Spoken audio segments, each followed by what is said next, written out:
Working time is not merely a way to produce goods.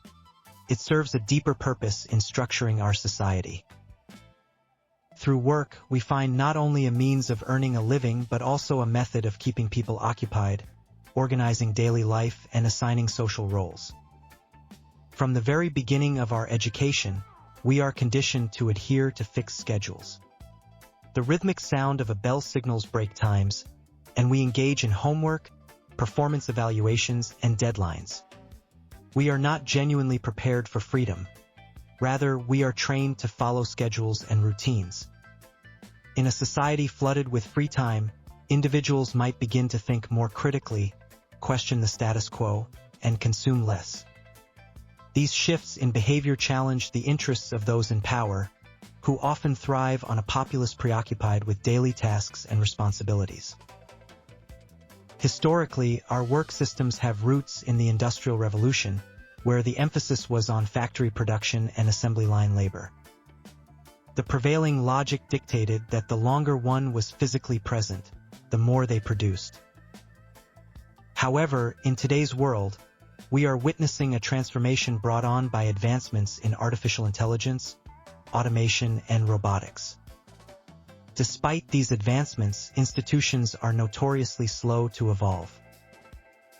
Labor laws, corporate cultures, management mindsets, and social expectations are often anchored in a bygone era. We may have upgraded machines and technology, but the philosophy underpinning our approach to work remains largely unchanged.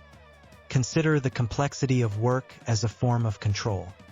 It's a sensitive yet crucial concept to grasp. Individuals who are exhausted, pressed for time, or financially strained often find themselves with little energy to challenge existing systems. They may lack the capacity to philosophize, organize socially, or envision alternative ways of living. There's a poignant saying, "A population busy struggling to survive has no time to rebel." This equation of 8-hour workdays, rising costs, and accumulating debt creates a dependency on the very systems that are meant to empower. Moreover, we confuse human value with productivity in modern societies. Your worth is often measured by your income, your status is defined by your job title, and your dignity is tied to your resume. Those who do not adhere to the traditional 40-hour workweek can be unfairly labeled as lazy or unproductive. This mindset impedes our ability to imagine a life characterized by slower living, creative expression without the need for output, or existence beyond mere performance. In various other cultures, activities such as contemplation, family life, spirituality, art, and celebration have historically been viewed as noble pursuits, rather than simply breaks between work weeks. This contrasts sharply with our current cultural fixation on productivity at all costs. The common assumption that more technology leads to increased free time is deceiving. While technology has the potential to enhance production capabilities, without deliberate social and political decisions, it does not inherently liberate individuals.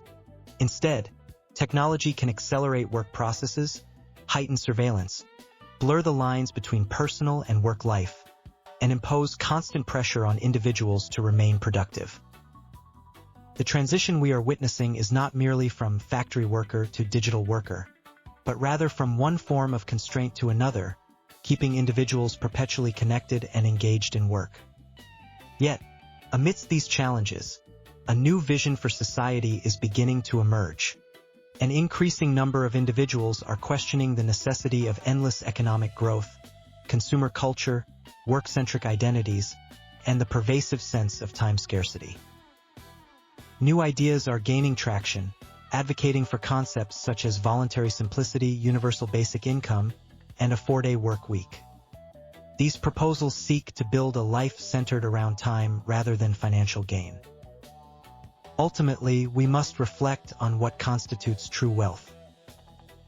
Could it be found in our health, the time we have available, the quality of our relationships, our creative expressions, and the inner freedom we cultivate in our lives?